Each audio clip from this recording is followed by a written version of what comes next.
there is things like existential scarcity. So this idea of sometimes this is called a midlife crisis, but really essentially gets down to realizing that your life is just too short to waste on stuff that isn't good to the best of your ability. And having that sense of scarcity around your time and scarcity around just your life, that can be really powerful. It can really revolutionize a lot of what you choose to do with your time. Welcome to the Multiamory podcast. I'm Jase. I'm Emily. And I'm Dedeker. We believe in looking to the future of relationships, not maintaining the status quo of the past. So whether you're monogamous, polyamorous, swinging, casually dating, or if you just do relationships differently, we see you and we're here for you.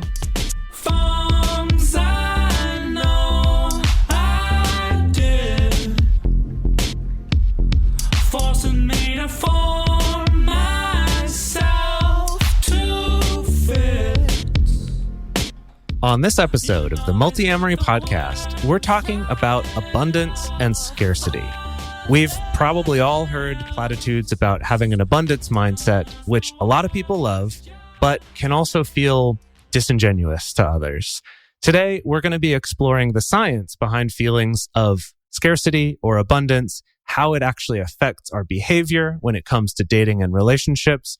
And we'll also be looking at some ways to maybe turn the concept of the abundance mindset and scarcity mindset on its head and see if we may be able to use both to our advantage. Yeah, I just have to start out by giving the disclaimer that even saying the words out loud, abundance mindset or scarcity mindset, does make me throw up a tiny bit, just like right in the back of my mouth, just subtly, just a tiny bit. Can you talk about that a bit? About your aversion not to throw up, but just your aversion to that kind of that phrase, those two phrases. I think that these phrases often get bandied about in some groups who don't have maybe my favorite collection of orthodoxy, like let's say the kind of think your way to being rich sort of crowd, or where it's all about, oh, you just have a scarcity mindset, that's why you're poor, you gotta change the way you think, you gotta think like a millionaire, and then everything's gonna become rich dad, easy. Poor dad thing. No, more like a think and be rich. Yeah. Okay. There's maybe a tiny bit of that in Rich Dad, Poor Dad. There is a little bit of this sense of these are the things that poor people focus on, and that's what perpetuates their poverty. And these are the things rich people focus on.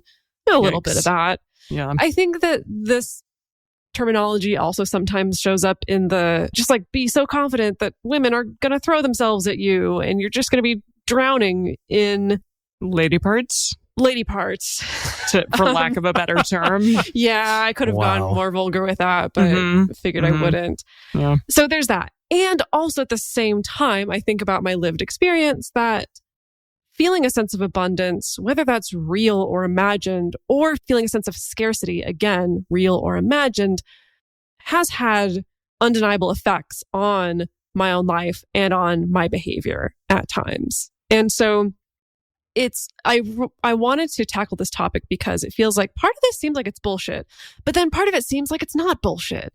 What lies in between? Come with me on a journey as we explore together and try to find, is there anything good at the bottom of the abundance/scarcity mindset? Well, let's go well diving together. This reminds me of a time in my early high school life when I was at a party with my very, very close friend, still very close friend, and she was introducing me to this guy that she kind of liked. And it ended up that I sort of ended up flirting with him all night, and she got really angry at me. And I was like, well, why can't we both flirt with them? Whatever. It doesn't matter. Like, clearly I was starting my polyamorous journey even back then. It is something along those lines that it just didn't occur to me that, oh, well, I mean, sure, this guy can like you, but he can also like me. Who cares? So that kind of felt abundant in that way. Yeah, I think that there is definitely something about modern day non-monogamy and polyamory content and philosophy and thinking that I think does want to encourage people to think about abundance when it comes to partners or affection or getting into relationships or sex. And I do think a part of that can be helpful. We'll dive more into that more specifically later in the episode. But I also recognize that sometimes you can't just like focus on abundance just to get your way out of a crappy situation or a situation where you're really actually not getting your needs met in life or in your relationships. Yeah, exactly. I think that, like you said, Dedeker, there's been an undeniable effect in your life when you've been more focused on one mindset or the other. And I think that when people come across something that's like, oh, hey, look, this can have a positive effect in this situation. It's the answer to everything. This is all you have to do and all your problems are gone. It's like that leap. Yes. From this could be a really useful, interesting tool to this is the solution to all your problems. Shows up a lot in all sorts of different areas, right? Because that's what sells books, I guess. But I think that's what I'm excited about this episode, is to get to the bottom of that. Like, what is the real part of it, right? Yes. When I think about scarcity, I think about some of my sort of internalized and maybe just societally internalized beliefs regarding gender, and looking at a lot of men in my life and saying, well, they've had huge opportunities that have come fairly easily to them simply because they're a guy. And I've had opportunities that have maybe been a little bit more challenging for me to get to because I'm a woman. And I don't know if either are really like true, like where the truth is in that. But I feel like I internally have some sort of scarcity mindset, perhaps, because I view people that are not my gender sometimes as maybe having more than I have. Yeah, I think that this could be a whole other branch of a topic to go down. But I know I've definitely read essays about the fact that because of that, because things like privilege and structural systemic imbalances are very much a thing, the side effect of that can be then you feel like, okay, I'm a woman or I'm some other minority, and therefore there's a scarcity of opportunity for me, and therefore I'm in competition with other women, or in competition with other people, because we know there's only like 10% of the market is open for me, or 10% of the opportunities are open for me, and therefore now I'm competing with other people. You know, there's a scarcity of where I can fit in into this system that's mostly creating room and space and money and jobs and opportunities for, you know, for men or for white people or things like that. So yeah, I could very much relate to that feeling. Sure. Yeah. I know for me, it comes up a lot thinking about business and having businesses. You know, sometimes I really struggle going back and forth between a sense of, oh my God, like, we really need to be able to compete. You know, my business, or, you know, the way that I'm working in the world, I really need to be able to compete. I need to be aware of the competition. I need to be staying ahead of the curve. I need to be making myself relevant. And then sometimes having moments of like, there's plenty of clients in the world, or there's plenty of podcast listeners in the world, or there's plenty of an audience. Right. Like, it's okay. We don't have to be this like completely cutthroat trying to take out the competition. So that's another place where I see kind of switching back and forth between feeling a sense of abundance versus scarcity really affects how I feel about things. Absolutely. Yeah. I mean, there's a lot of books and things that we've read, such as Company of One, that's kind of talking about getting out of that mindset of the only way to be successful is to be so huge that you just destroy everyone else and completely monopolize a market. Moving away from that, because it's not even sustainable. Even if you do achieve it, it's not a sustainable business model. And that's interesting to put that in the frame of like, it's almost like not abundance and scarcity, but just sort of enoughness. Competition. Or something like that. Yeah. Like enoughness that we don't have to destroy each other, even if maybe we compete some. I don't know. It's interesting to think about it that way in a business sense. I'm curious to hear just a little bit more from the two of you about specifically your experience with feelings of abundance or scarcity when it comes to dating or finding partners, whether that's monogamously, non-monogamously. I'm in a monogamous relationship right now. And even when I was in polyamorous relationships, I still felt that urge of, or that sort of pull to compete with people, with my metamors, I guess. And that somehow I still had to rank in some way higher than them. And that was that. Like competing for your partners. Sure. Affection, time, care. Yeah. All of the above. Just even if it was subtle. But I definitely have felt that happen. It's maybe rare when that isn't at least in the back of my mind, or that wasn't at least in the back of my mind. And so that's challenging, even though you want to like move past that and push past those feelings. But I think absolutely at times in dating, it was just competing for partner's affection, or at least feeling like I'm getting the most amount of time or the most amount of affection, or I really am the one who is the best, or something along those lines. Yeah. I feel like it's something that I've definitely experienced different ends of the spectrum of feeling like there's just not any people who are that I could date, right? Not enough people who are interested in me or who are willing to accept my traveling or how much I work, or name whatever reason why there's not people that I could date. And then other times where it's felt like, that's ridiculous. Dating's so easy. What are you talking about? And I've definitely kind of been on either side of that spectrum at different times, I think. Yeah, so Kiana was our researcher for this episode, and something she pointed out was there's, with polyamory specifically, a little bit of this duality of, on the one hand, it can feel like stepping into abundance of like, now I can date whoever, I don't have to just pick one person like it's a job interview, I can go and I can explore and I can have a wide variety of types of relationships. And then on the other side, as soon as you claim that identity and that label of polyamorous, your dating pool shrinks like, and then it can bring that real feeling of scarcity of like, no, I can't just go on a dating app or like go out to a bar or just whatever. I actually have to be very, very mindful and very careful about screening people who are going to be a good fit for me. And I think that's a really interesting sort of dual worlds that many of us straddle. Mm-hmm. Absolutely.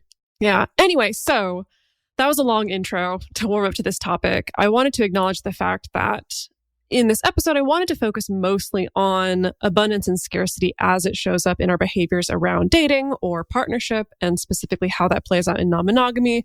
However, of course, this can affect many, many different arenas of our lives. For instance, our sense of how much time we have, our sense of how much money or other resources that we have. There's also the added factor of the fact that sometimes we can have real abundance, real scarcity, or we can have perceived abundance or perceived scarcity, where maybe our external circumstances don't actually match the way that we feel on the inside, which throws other interesting, complicated factors into the mix. So just wanted to acknowledge all of that and invite you listening to have that bouncing around in your brain as you're thinking about these things too.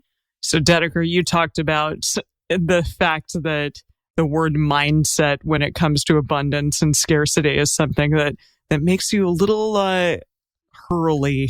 I love the word mindset. The word mindset by itself is A-okay. No nausea about that. But when it's attached. Yes, abundance mindset, scarcity mindset, because of all the baggage attached to that makes me go a little... Exactly. So let's talk a little bit about where this mindset term, when it's attached to scarcity or abundance, where that comes from. So according to this Forbes article, as well as Wikipedia, Stephen R. Covey first coined the terms abundance mindset and its opposite, scarcity mindset, in his 1989 best-selling self-help book, The 7 Habits of Highly Effective People. Wow, I didn't realize that book was that old at this point. That's amazing. Yeah. I never read the original. I read The 7 Habits of Highly Effective Teens. When I was a teen, not like last year or anything, but yeah, I got the teen version. I love it. I just read this book for the first time maybe 2-3 years ago. I guess 3 years ago. I always have to add a year to what I think something was because COVID disappeared a year from my brain. At least a year, Yeah. So, okay, this is from Wikipedia. Covey coined the term abundance mentality or abundance mindset, a way of thinking in which a person believes there are enough resources and successes to share with others. He contrasts it with the scarcity mindset, i.e., destructive and unnecessary competition, which is founded on the idea that if someone else wins or is successful in a situation, it means you lose because you are not considering the possibility of all parties winning in some way or another in a given situation. Ugh. I think that definition doesn't sound terrible on its surface. Personally, I think it speaks to a lot of the stuff we were talking about of this idea of if you can avoid this very if you get cutthroat granular sense about of, it. of it's always a zero-sum game. If I win, that means someone else has to lose, or if I'm losing, that means someone else is going to be winning. That could probably be some really good life advice. And in the context of the book where he talks about this is kind of not so much in terms of competition with maybe other companies or other people who do the same thing, but he was talking about it sort of in the context of negotiation. Of like, if I'm going to negotiate with you, the sort of scarcity mindset way is that I've got to somehow get you to give more than you get kind of mentality, right? It's like, I'm going to win this negotiation versus this idea of looking for where's the win-win situation, right? What's the way where all of us get value from this? Because the argument being, not only is that just a kinder, better way to go into something, but also is in the long term better for business. Well, I think as we do on this show so much, we have to ask the question, is there any scientific basis to this? Or is it just kind of like self-helpy bullshit? So let's move into that and try to answer that question a little better for us. Yeah. So I wasn't sure of, is there any evidence, anything observable that we can see about people with a quote unquote abundance mindset versus a scarcity mindset? And there's a number of interesting studies that don't quite get at that directly, but kind of talk around that. And we're going to talk about a couple today that speak to this. So specifically, I'm looking at this book that was co-authored by a professor of economics at Harvard and a professor of psychology and public affairs at Princeton. It's called Scarcity, the New Science of Having Less and How It Defines Our Lives. This was published in 2013. And this book is an empirical study specifically on the feeling of scarcity or the perceived feeling that we have less of a resource. And in the book, they focus more specifically on time and money. And both of the authors examine specifically the psychosocial effects of this feeling of scarcity and what happens to our brains and how that affects our behavior, like what actions we take as the result of feeling that scarcity. Yeah. And so in this, they cover a few kind of concepts that they identified through the research that they did. And the first of those is called tunneling. And essentially tunneling, if you think of it like tunnel vision, it's like you get so focused on something, such as how scarce this resource is, you get so focused on that you neglect anything else. And so they suggested that having more of this scarcity mindset encourages more of this habit of tunneling, of kind of getting ultra focused on the lack of a thing and trying to get it at the expense of anything else. And that the kind of underlying mechanism of this tunneling thing that goes on can lead to focusing on more immediate short-term goals at the expense of longer-term goals. And even sometimes pursuing a short-term win that would even make the longer-term goal worse, will even like set you back from your long-term goals rather than kind of playing the long game or however you want to describe it. And so that would be kind of a negative trait of this tunneling or a negative effect that could happen. But they also discovered that with tunneling, you can experience what they called a focus dividend. Oh, Your what a focus good pays dividends. Return on investment. I like that. Yeah, exactly. Right. Exactly. And this is that someone can experience increased productivity because they're so focused on this one particular pursuit, which can be seen in certain situations as a positive aspect. So essentially, they saw in this way with tunneling that scarcity can have both a positive and negative effect depending on the extent to which it causes detriment or neglect of those longer term goals versus how much benefit is gained from the focus that it can give. Another important concept from this study is the concept of bandwidth, which definitely is sort of thrown around this word recently, like emotional bandwidth and things like that. I feel like I say that phrase a lot. But bandwidth essentially is the amount of mental space needed to think and process problems and come up with solutions. So a lack of bandwidth inhibits critical cognitive functions such as fluid intelligence and executive control, which governs planning, impulses, and willpower. And then also the concept of slack, which is not just a planning and I guess sort of like bigger things. Messaging. Yeah, workplace. Exactly. I was like for businesses, things like that. That's become very big right now. But it's also the leftover resources like time or money available to someone for expenses that may arise. So with fewer resources, low-income individuals experience things like juggling. So a complex decision-making process by which individuals deal with crises as they arise by constantly shifting their resources according to what is needed most imminently. Yeah, that can be really difficult, I think, because you can't focus on like things at large. It's just one thing at a time, whatever like immediate danger is happening to you at that particular moment. Yeah, and we'll talk specifically about how this shows up with things like money, but you can see this happening with things like time or focus on a relationship in particular, that if you're just so stretched, so thin, that you don't have the bandwidth necessarily to be thinking about the long-term goals or maybe your bigger values, and you don't have any slack, you don't have any like leftover like breathing room or wiggle room, that then you end up running around and putting out fires all the time. Right? I think I see this a lot with people in multi-partner relationships. I was just going to say, I've been here so hard where you're so at capacity for your time and energy. Sure. And it's still somehow not enough, and that your partners are getting upset about this not is feeling like often they're a hinge getting, problem. Right. Oh. Like they're not getting enough time or attention.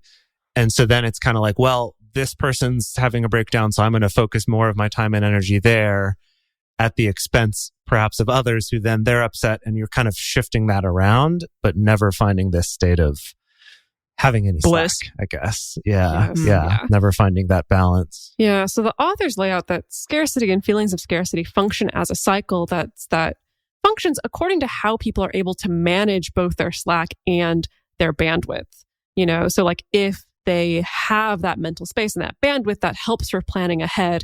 It helps to minimize that juggling. It helps to maybe even be able to preserve some of that slack to be able to be prepared for unexpected events that come up, whether that's going to call on your time or your money or other resources. And so they do make the argument that sometimes that's easier for some people rather than others, which is why it's easy for some people to get trapped within a perpetual cycle of scarcity. So they did do a variety of different experiments to demonstrate these concepts in action. And I'm just going to walk you through one example specifically focused on money. So they had researchers approach shoppers in a mall in New Jersey, and people were asked about their income, and then the researchers would classify them secretly, like they wouldn't tell them. They would classify them basically as either rich or poor. And then they would ask them a question. They would say, okay, let's imagine your car needs a repair. The repair is going to cost you $150. And you have the options to either take a loan, or you could just pay it in full, or you could postpone getting your car repaired. And how are you going to make this decision? And so they would let the participant answer. But then after they gave their answer, they would test them. So they would give them a test that measured their fluid intelligence and their cognitive control.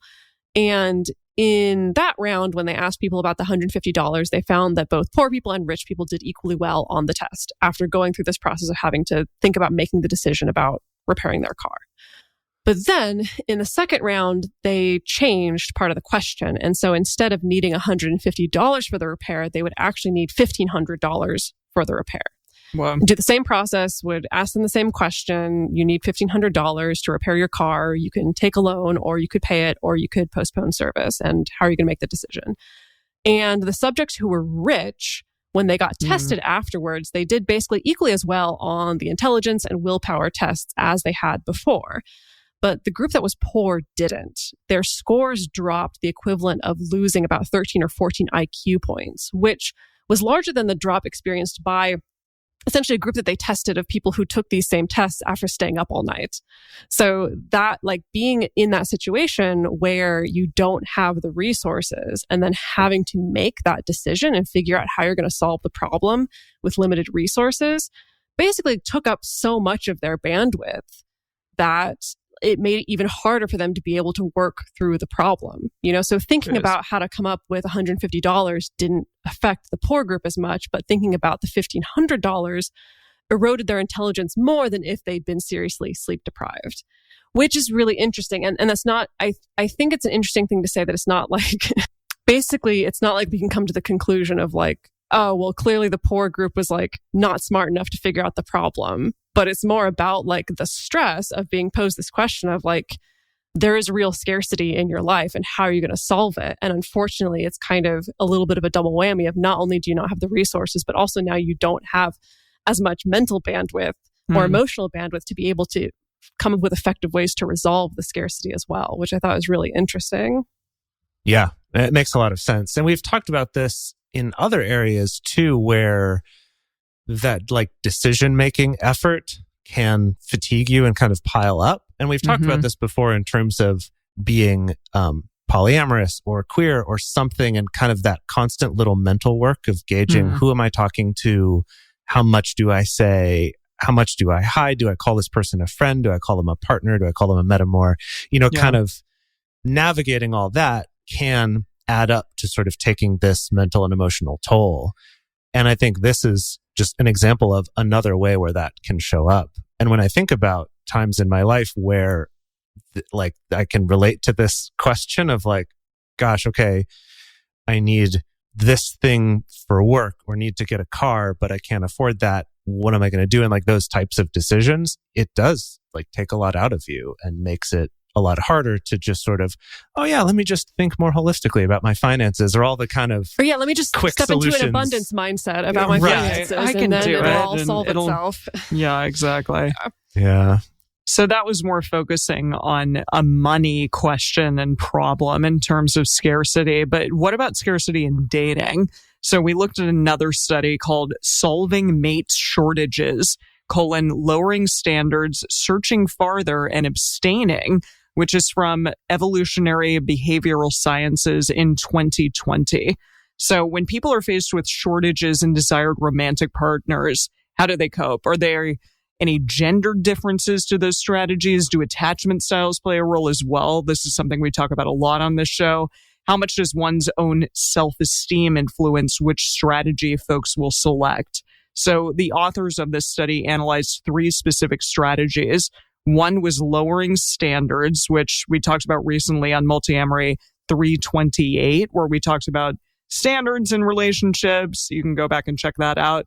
Also, abstaining from dating in the present with hopes that better options will come along in the future. I think that's definitely something that people tend to do. They're like, well, I'm not finding anything right now, so I'm just not going to date for a while.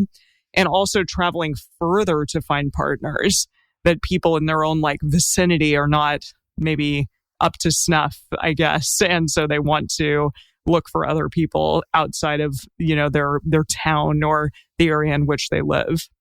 Something we've definitely seen play out specifically with the non-monogamous community for anyone who doesn't live in a major city. Right. Basically, I've seen a lot of, at least anecdotal evidence of people being willing to travel much further to be able to find someone who's compatible and open to non-monogamy. So just a quick background about kind of how this study worked. This was multiple surveys sent to groups of participants, and they asked them to imagine you're struggling to find a partner, either long-term or short-term. They had different surveys for different ones. And then they asked questions about how would you adapt to that scarcity to try to determine, what would affect which of these different strategies they might take.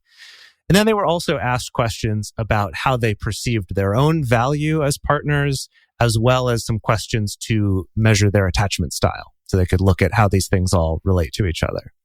So each of the surveys had around 300 participants, a wide range of ages, 18 to 61, and about 50-50 male and female. I don't know if they had options for other genders than that. At least half of the participants were in some kind of committed serious relationship, and at least half the participants had experience with long distance relationships in the past. 90+% were heterosexual. So not a super diverse study, but still we might be able to find some interesting things from this. Yeah. So from these surveys, they gleaned some interesting findings about the ways that people deal when they perceive a scarcity of partners. So they found that both men and women prefer to travel further if they perceive there's going to be a long-term relationship with somebody, that then they're much more willing to go further afield from their local area. And I suppose anecdotally that matches up at least with my own experience. I'm like, if it's just a hookup, unless the sex is really, really good, I'm not going to drive 2 hours. I'm sorry. Sure. I've done that though. I've probably done that also, to be fair. Yeah. They found that women were more likely to choose to abstain from undesirable partners if it was going to be for a short-term relationship, like for a casual relationship, that if there's no one around that seemed suitable for a casual relationship, they're more likely to be like, I'm just going to wait it out. I'll just wait until better options are available. Men, on the other hand, were more likely to choose to lower their standards when wanting to find a short-term relationship. And people who felt that they generally had difficulty in relationships and also who had attachment anxiety were more willing to travel and also more willing to lower their standards when faced with a short-term mate shortage. Also, those who felt they were undesirable as mates and reported attachment anxiety indicated greater propensity to travel and lower their standards when faced with a long-term mate shortage. That's interesting. So both short-term and long-term. Yeah. They were more willing. Yeah. Alrighty. And finally, those who felt that they had high long-term mate value. So the opposite of what we were just talking about, which was that they felt they were sort of undesirable. So this is if you think that you're hot shit. Exactly. Okay. Yes. Yeah. So if you have high long-term mate value, these people were unlikely to abstain when facing a long-term mate shortage. So they're like, not going to abstain from finding people when they had a long-term mate shortage. And they were also more likely to travel when faced with a long-term mate shortage. So they're ready to go. They're like, I'm not going to wait. I'll travel. No. Yeah. Okay. Whatever. And finally, they were unlikely to lower their standards when faced with a short-term mate shortage.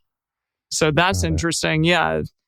Yeah. They were just like, nah, I'm going to find somebody who I find is worthy of me. Yeah. I guess the interesting takeaway being that it's fascinating how both our own, I don't know, would we call it self-esteem or self-worth or just your own perception of how valuable you are as a partner, perceptual filter, combined with your attachment style does affect how you respond to a sense of scarcity or whether that's real or imagined, how you're going to kind of adjust your strategy as far as finding partners goes. The authors did recognize some of the limitations of this study. So they did call it the fact that, and I appreciate that they called this out. They're like, we only focused on these two types of relationships of either like long-term serious relationship or a casual hookup. And that can be helpful in certain contexts, but there's a wide variety of relationships and relationship needs. They did give a nod to same-sex relationships and polyamorous relationships as well. So nice. At least within the research world, they're learning to point out the fact that, hey, there's a lot of groups of people we intentionally leave out of this. So they can at least say that. That's nice of them. They're at least saying Better than nothing, I guess. And they also talked about the fact that they were asking people just hypothetical questions. They just asked people to imagine that you've been trying to find a hookup partner and it's been 6 months and you haven't found anybody. What are you going to do now? Rather than assessing people in the real world or in real-time conditions to see what decisions people would actually make.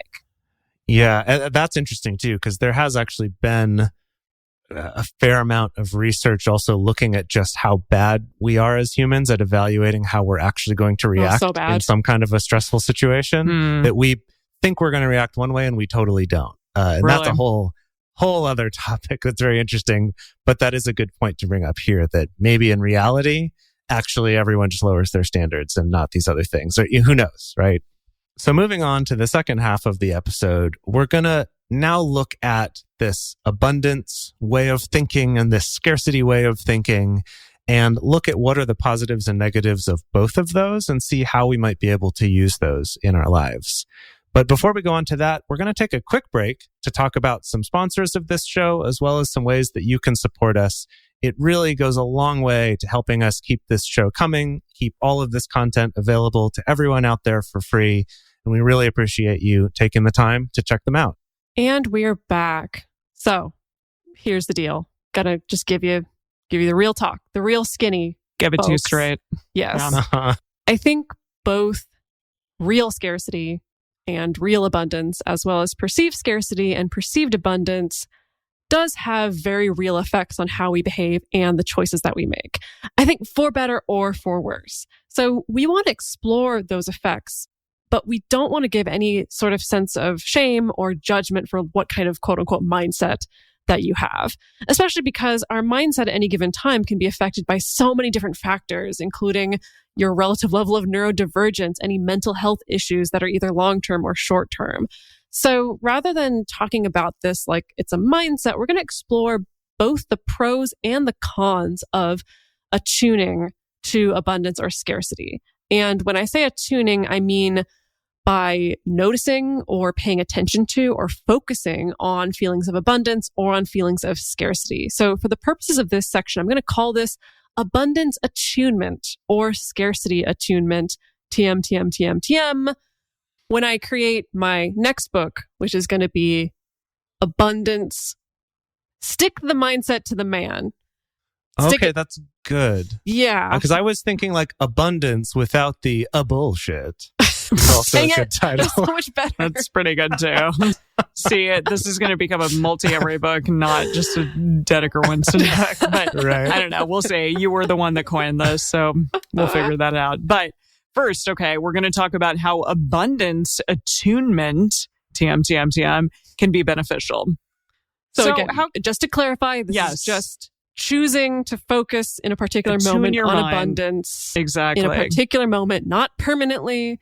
It's not etched in stone, just when you choose to think about abundance. I love that idea, Dedeker, that you are in control of what it is that you are feeling and thinking potentially like in these moments. And that's not always the case, but sometimes you can like stand back and say, okay, I'm going to choose right now to go in the direction of abundance. Here we go. Let's go there. Yeah. I do think that's a really interesting reframing of it being temporary too. Yeah. Of kind of being like the idea of just, I'm going to suddenly think everything's abundant, even though I don't have money and I don't have partners and blah, blah, blah. Like that just seems impossible and maybe is unrealistic. That way. But it's like, but what if I just, for the next 30 minutes while I'm trying to do this, what if I just, for that moment of time, try to attune to abundance and see what happens if I want these benefits? Maybe? Yeah. So how can it be beneficial? So for one thing, it can help you deprogram toxic monogamy patterns and behaviors. So things like, just let's take a little pressure off that big old valve that is kind of engorged at this moment when you feel like you need to find the perfect one right this instant or I'm going to die. Oh my God. Yes, that engorged soulmate valve. Exactly. Gets programmed into it. Just sort of release it. Just release it slightly, okay? It's really like your tire is full of so much air and you're going to release that little bit. Okay, yeah, your soulmate tire. Overfilled your soulmate tire. Yes. Full of air. Okay. All I'm saying is that, recently, the cold weather, I had to go and refill all my tires and the thing on the air machine is like, don't overfill. Your tire will explode and you will die. So in this moment, instead of dying, we're just going to like slowly release that valve a little bit and a little air is going to come out. Okay. So yes, what this is speaking to is I do think that our cultural story about the one or about soulmates is often based in scarcity, right? Because it's like, there's only one. There's only one there's right only person. one, and it's out of billions of people. Yeah, and you gotta find it. I'm not going to find them. Oh boy, yeah. And you have people who take these studies that we've criticized in the past, but like, and if you don't have that one, if you don't have your soulmate, you're unhappy. You can't be happy without it. Like that kind of bullshit. Yeah. Yeah, and also this like time-sensitive pressure on yourself and on everybody else and on people that perhaps you see out there in the moment. And you're like, oh my God, I've got to grab them. I have to like find them and make sure that they're with me forever, because if not, then they're going to be gone forever. Or I'm going to be not available and then I'm going to miss out on the best person ever. Yeah, something like the that. window of availability, I got them while they're single. Oh my goodness, they just broke up with their boyfriend. Okay, I wonder how long do I give them? Don't want to come on the creeper, but someone else is going to scoop them up. Like, okay, this idea that there's this scarcity of the opportunity for me to be able to approach someone or start dating somebody. And also, wow, I've done this before. Maybe this is just how I am because I like to move things fast, but this pressure to escalate a relationship quickly or just like immediately pursue an attraction. Like I meet someone, I find them attractive, so I got to do something right away because they might be gone the next day or something. Yeah. Yeah. So it kind of is, as we said, like having an abundance mindset might sort of take the pressure off of all of these things. Please. An attunement. Yes. Please. An attunement. Sorry, you're right. I apologize. An abundance attunement might just sort of take the pressure off of all of these things. Also, it can help you, sort of have patience during these dry spells that may happen or periods of loneliness in your life. Instead of viewing it potentially as you're a bad person, you're not doing the thing that you're meant to do on this earth, which is find a soulmate or something. Instead, it's like, hey, let's be a little more zen about this and understand that like there are wonderful things about getting to be alone, getting that opportunity to learn and grow by yourself. And being more willing to wait for something that is truly worth your time and worth your effort, sure. I think is a big difference. And that's something that I think whether you're optimistic or pessimistic, either way, there's something that they talk about a lot in positive psychology, like as hope or whatever. It's this idea that regardless of how I tend to evaluate things, understanding that nothing's permanent, that it's not like, oh, this is bad right now, and so therefore will be bad forever. And so I've got to lower my standards, or I've got to, accept a relationship with someone who doesn't treat me very well or something like that. And instead to say, you know what, how this is right now, maybe it is scarce, but that might not be forever. It's just like that little bit of a shift can help you avoid some of those situations. And in terms of non-monogamous relationships, it can really help reframe feelings of jealousy or, just a lack of feeling like, wow, I'm not getting what I need in this moment because my partner is dating multiple people and they're out all the time, and maybe I'm at home a lot, or they're dating more people right now than I am, something along those lines, provided that you're actually getting what you need in a relationship. If you're simply just feeling like, wow, I'm feeling a lot of hesitancy or jealousy during these moments, maybe it can help you kind of flip that on its head and realize, this is, again, an impermanent situation. And also, like you just said, Jase, this positive psychology feeling, like you can hopefully inspire feelings of gratitude, of luck, joy, or safety when taking stock of what's actually present in your life. You actually talked to us today, Jase, about a little bit of positive psychology and gratitude. Can you share with the audience what that was? Well, we've talked about it before on this show. This was, probably a while ago. But basically of doing these exercises that have been shown to essentially do like gratitude attunement, where you take just a couple minutes every day. I've started doing this while I brush my teeth because that also takes 2 minutes. So those go hand in hand. And it's just to think about 3 things that happened today that you're grateful for. And it's new things every day. So the point of it is not even identifying these great things. The point is just spending some time trying to think of what those things are. Because often we can get so caught up in, I'm so focused on what I don't have, what went badly, what I screwed up, those sorts of things. And it gives you just this moment to reattune and say, what if my brain focused on identifying these other things? And just doing that little bit has been shown repeatedly in many, many, many studies to have a really significant positive impact. Now, this is when we're going to break away from similarity to abundance mindset thinking, because I also want us to spend some time thinking about how abundance attunement could potentially be detrimental in a particular situation. There's 2 sides to the coin. There's a dark side of the force. Oh, no. Along with the light side, So I think that maybe in particular situations when you're much more attuned or trying to focus more on, oh, it's abundant, I have plenty of what I need, maybe even more than what I need. That can be a straight up denial of reality sometimes, particularly when it comes to finding partners and dating. I think that we've seen the toxic side of this with like the money thing, of that sense of, oh, just believe that you're going to have everything that you need. Just write yourself that $20,000 check and date it for some point in the future, and then you're going to get it, and in the meantime, you're not actually doing anything, or not really addressing any of the actual structural issues. So when it comes to things like dating, I want to give just a very, very brief nod to desirability politics. We're going to do a whole episode on this in the future, but just the fact that our culture assigns more value and or less value to people depending on things like their race, their class, their ability, how visible or invisible of a disability they may have, their aesthetics, whether or not they match Western beauty standards and more. And so that means that when we're living in this kind of paradigm, not everybody has the same exact access to potential partners. Not everybody has this automatic abundance of opportunities for dating or romance or sex.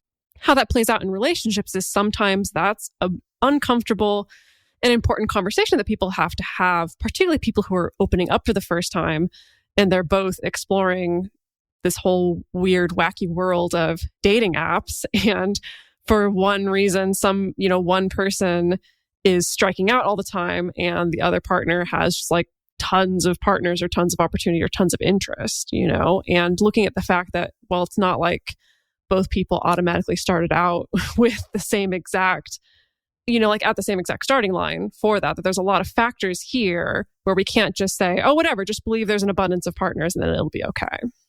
Yeah, I think where I see it show up too is one is an area where people will use this mindset to sort of give advice to someone else to be like, you'll have the same success as me if you just think like I do. And that's not realistic. That's not actually how it works. Mm-hmm. The other way I've seen this one show up is I've seen people also kind of use this as an excuse to not show up and do any work on their side of a relationship. Oh, yeah. And instead to just be like, no one's good enough for me because I have this abundance mindset of like the perfect something's going to come along. And so that's kind of, again, when you go too far that side, you get into that kind of toxic, unrealistic side that just leads to not having any accountability or, effort on your side of things.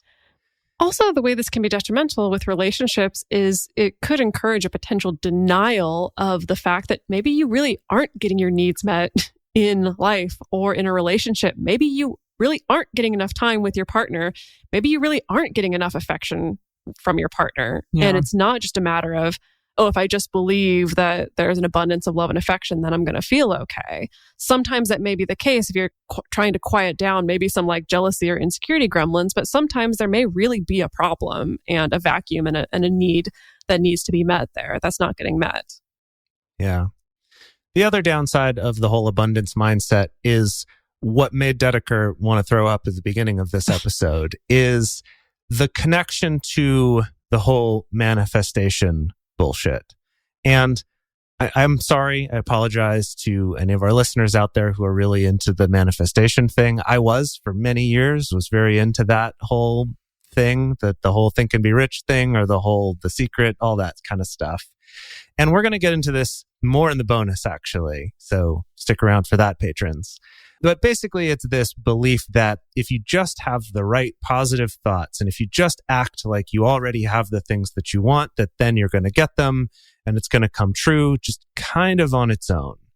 And again, with this whole topic, there's maybe some seeds of effectiveness in changing your mindset about things, but this idea that just thinking it and receiving it mentally will make it happen can actually be really harmful. Again, because it can cause you to sort of blame other people or blame yourself for your lack of whatever, partners, money, success, whatever it is. And that it can just sort of be harmful in that way. And there have been studies done on this that have been kind of interesting because while some of them have shown that manifesting, that kind of manifestation thinking can help you feel better in the moment, they may actually sap your energy from actually doing anything toward the things that you want. Again, we're going to talk about this more in the bonus, but there have been studies kind of showing that this does the opposite in terms of recovering from medical conditions or, all sorts of areas where the manifesting can be detrimental.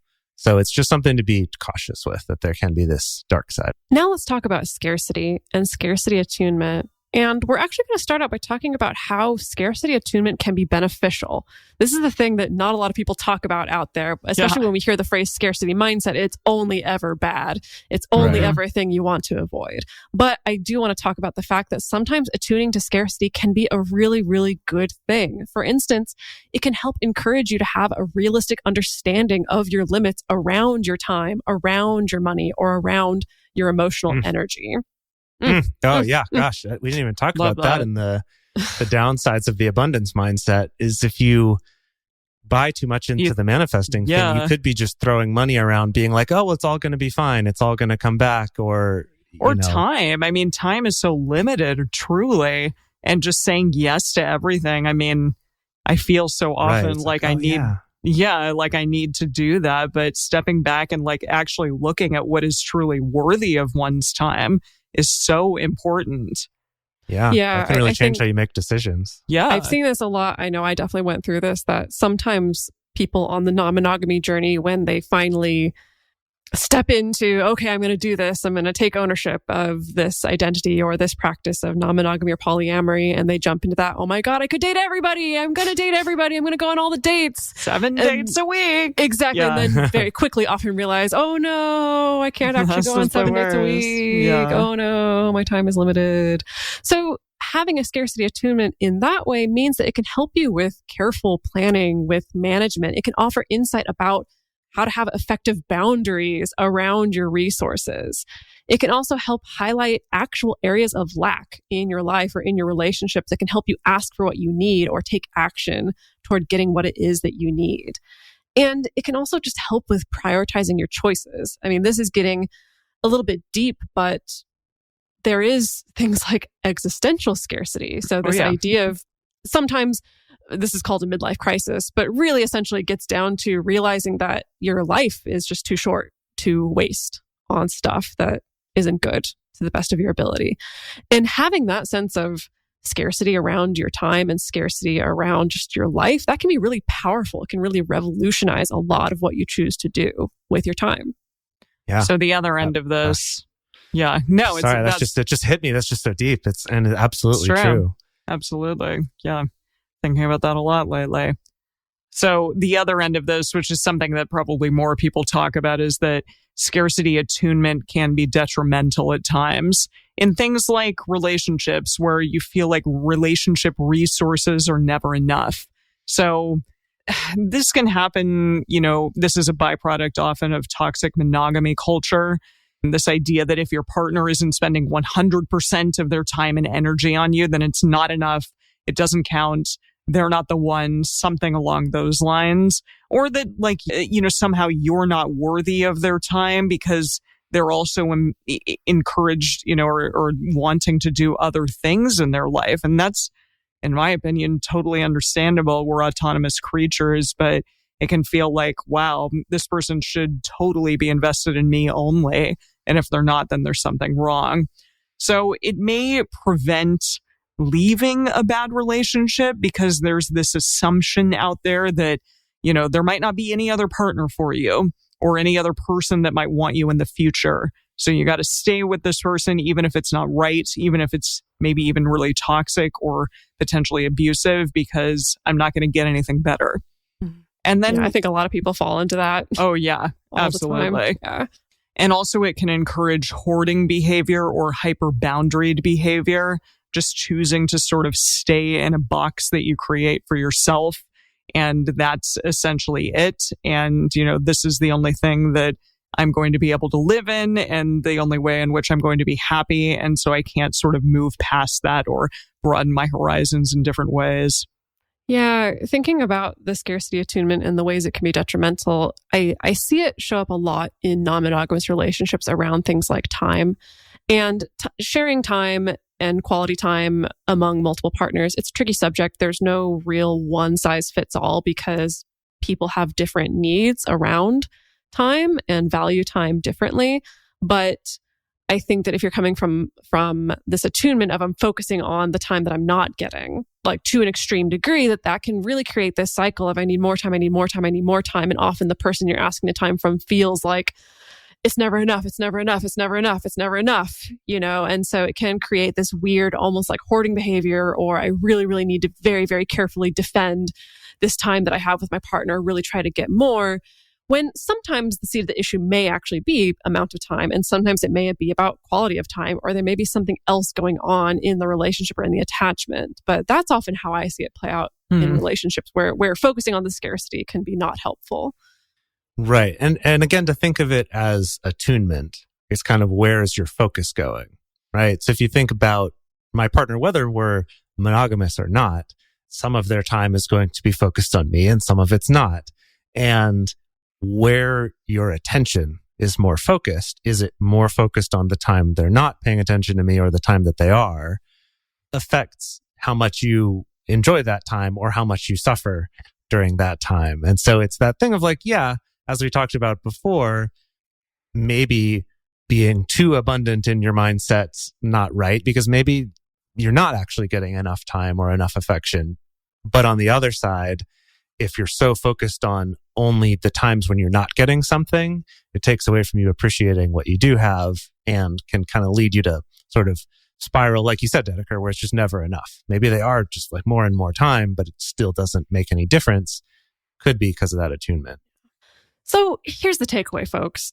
I think that it can be helpful in a lot of situations to just ask yourself questions about where your attunement is and ask yourself questions about your feelings of abundance and scarcity. You know, it can be really simple questions like, okay, in this situation that I'm in right now, how might attuning to abundance help me here? Or how could attuning to abundance possibly be hurting me here? And same thing on the flip side. How could paying attention or attuning to scarcity help me here? Or could it be hurting me here? And I think that's all. Like, I really want to vacuum up the shame and judgment around vacuum, like your mindset, Luigi it all and up. Yes, like Luigi, just suck up all those shame and judgment ghosts away from this whole mindset conversation. Perfect. And really is just about, where's my attention right now? If I switch my attention, could that help me? Could that hurt me? And it is all just inquiry and curiosity and just getting data about the situation. So I hope that you can take that, apply that to some situations in your life and see what the result is. And I'm not going to throw up about it. Good. Oh, goodness. For all you listening at home, this is a big relief for Emily and myself. Yeah, we're like, oh, goodness. Thank the maker. So in our bonus episode, I uncovered, when I was reading up on manifesting, I uncovered a scientifically backed alternative to manifesting called whooping. WOOP. Whoop, oh, I thought it was whoop. Like whoop. There it is. Yeah, it's like whoop. There it is. Whoop. Oh, okay, good. So in the bonus, you said whoop. We're going to talk about whooping/whooping and making whoopie pies. Anyway. Oh, we're going to share our recipe for whoopie pies. Wow. So this week, we want to hear from you. Where do you feel abundance in your life? And where do you feel scarcity in your life? So we're going to post that question on our Instagram stories. Go to @Multiamory_podcast on Instagram to answer that question. The best place to share your thoughts with other listeners on this episode is on this episode's discussion thread in our private Facebook group or Discord chat. You can get access to these groups and join our exclusive community by going to patreon.com/multiamory. In addition, you can share with us publicly on Twitter, Facebook, or Instagram. Multiamory is created and produced by Jase Lindgren, Emily Matlack, and me, Dedeker Winston. Our episodes are edited by Mauricio Balvanera. Our social media wizard is Will McMillan. Our production assistants are Rachel Shennework and Carson Collins. Our researcher for this episode was Dr. Kiana Nurse. Our theme song is Forms I Know I Did by Josh and Anand from the Fractal Cave EP. The full transcript is available on this episode's page on multiamory.com.